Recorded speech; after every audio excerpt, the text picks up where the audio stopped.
Now to major questions after an officer in Georgia tased an 87-year-old woman who was cutting dandelions with a knife. Steve Osunsami is in Atlanta. And Steve, this woman is actually facing charges this morning.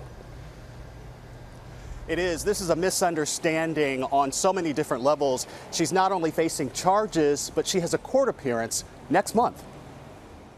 This 87-year-old grandmother who doesn't speak English and needs help getting upstairs is charged this morning with criminal trespass and obstruction of an officer. She's outside. There's no kids around her. She told me she doesn't speak English and keeps walking up our trail with a knife.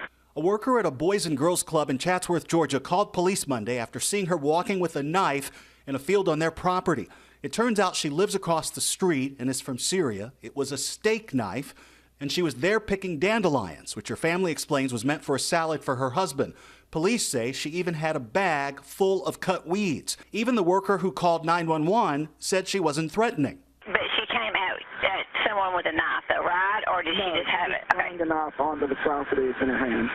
Okay. She didn't try and attack anybody or anything. Police arrived with guns drawn, telling her to put down the knife, but say she wouldn't. They say they even threw a knife to the ground, trying to explain what they wanted her to do.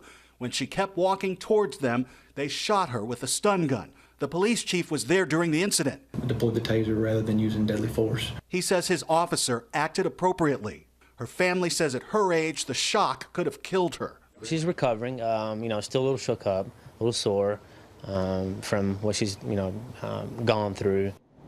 And there's one thing we should add about that young man who is speaking out for the family, Robin. He is the nephew of this woman, and he's a former police officer.